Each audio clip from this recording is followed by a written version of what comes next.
Comme vous le constatez, c'est des photos qui sont assez choquantes et troublantes. Ils poussent même l'audace en disant que leur site internet et leur affiche ou leur image sont totalement légales. Et en plus, ils font supposément témoigner des jeunes enfants. Salut toi, mon nom est Loli. Je suis un mannequin professionnel d'Europe. Merci à tout le monde qui me supporte, dont mes parents. Au Canada, le code criminel leur permet d'afficher ce genre d'image-là puisque ce n'est pas considéré comme de la pornographie juvénile. Je pense en tout cas que les gens qui ont produit ces sites-là se sont bien avisés par les avocats et respectent ces conditions-là parce qu'ils tombent finalement dans une zone grise de la loi. Les types de sites Internet qui partagent ce genre d'images-là sont bien souvent des sites Internet qui vont prôner ou dire que leurs photos sont strictement artistiques. Puis ils vont faire ça simplement pour s'assurer de ne pas être poursuivis ou du moins avoir une arme en cours si jamais ils sont poursuivis ou criminels. Je ne vois pas l'intérêt pour quelqu'un qui parle d'art de photographier uniquement le derrière de petites filles. On a vu par le passé des réseaux de pédophiles organisés qui, justement, étaient des promoteurs de mode pour enfants ou des choses comme ça. Ça peut être la porte d'entrée à certains groupes qui, justement, sous le couvert d'un membership, donnent l'accès peut-être à l'échange de matériel semblable ou à du matériel peut-être plus à caractère sexuel. À partir du moment où, par exemple, il y aurait des images là, qui rentreraient dans la définition de pornographie juvénile, il faut voir où est le site. Est-ce que le site, finalement, est produit ici ou est produit à l'extérieur du pays?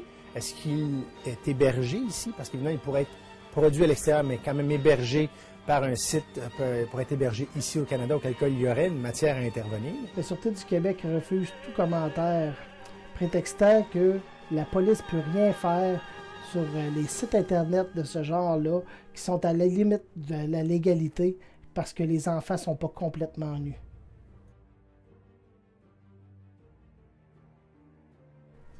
Il ne faut pas chercher trop loin pour réussir à trouver ce genre de site Internet-là. Des sites où est-ce que les pédophiles peuvent parler de la façon qu'ils sont lésés de notre société d'aujourd'hui, qui ne peuvent pas comprendre leur attirance sexuelle envers de jeunes filles ou de jeunes garçons. Ce qui en est encore pire, c'est que ces sites-là, généralement, ne sont pas nécessairement hébergés ici au Québec, mais les noms de domaine peuvent être achetés par des compagnies québécoises d'ici même. Pour ça, on a l'enregistrement du propriétaire de un de ces domaines-là, que je vous passe immédiatement. Justement, ce qu'on appelle un common carrier. Et justement, en tant qu'hébergeur, j'ai aucun droit de m'immiscer dans le contenu. OK, pour vous, il n'y a pas de question morale derrière ça? C'est strictement financier, point final à la ligne. OK, mais ça ne vous pose pas un problème moral? Pas du tout, non.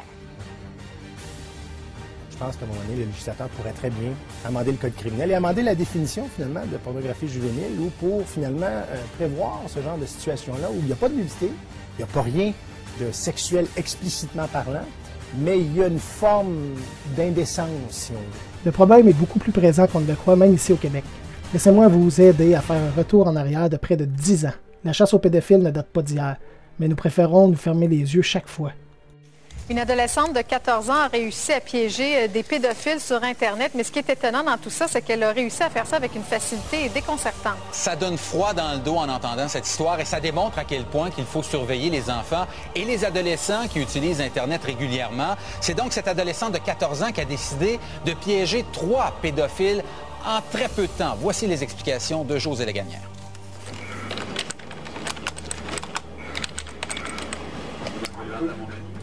Il dit, c'est pas grave, j'ai hâte de le voir, on va baiser.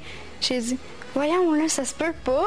C'est dans ces mots qu'un pédophile s'est adressé à cette jeune fille de 14 ans rencontrée sur un logiciel de clavardage grand public. L'homme qui connaissait très bien l'âge de celle avec qui il conversait est même allé jusqu'à se masturber tout en se filmant avec sa caméra web. Il dit, t'aimerais ça que je te fourre, là? Puis là, il dit, écarte-toi les jambes. J'avais dit, ça te dérange pas que j'aie 14 ans? Il dit, au contraire, ça m'attire. En à peine quelques minutes, la jeune fille a pu entrer en contact avec 3 hommes qui ont vite montré leur intérêt pour la mineure. En plus d'envoyer des photos, certains ont donné leur nom et un, son numéro de téléphone cellulaire. Ils souhaitaient tous rencontrer la jeune fille. Il y en a un qui voulait même que je fugue pour aller le voir à Chicoutimi. Il m'a dit, mais dis-le pas, faut pas le dire, c'est un secret. Il dit, rendu à Chicoutimi, tu vas à la bibliothèque municipale, puis là, Je vais aller te chercher pour pas avoir la police sur le dos. La mère de la jeune fille qui était à côté d'elle tout ce temps n'en revenait tout simplement pas. Parce que je me disais, Seigneur, c'est ma puce, là. C'est comme s'il l'agressait, là, directement, là. C'est pas possible. Mais c'est inquiétant, oui. Assez inquiétant, merci, parce que les jeunes filles qui ont des problèmes avec leurs parents, ils vont faire quoi? Ils vont se virer vers ces gens-là. Lors de notre passage chez elle, la jeune fille a tenté une fois de plus d'entrer en contact avec un des pédophiles. Quelques minutes plus tard, un des 3 hommes se manifeste. Pourquoi tu lui demandes? J'ai demandé si elle avait déjà eu du sexe avec des filles de mon âge. Ouais. C'est pas la première fois qu'elle avait du sexe avec des filles de 14 ans. La jeune fille et sa mère, qui ont tout gardé des extraits de conversation, des photos et des coordonnées des pédophiles, sont allés porter le tout à la police afin qu'une enquête soit ouverte. José Lagagnère, TQS, Québec.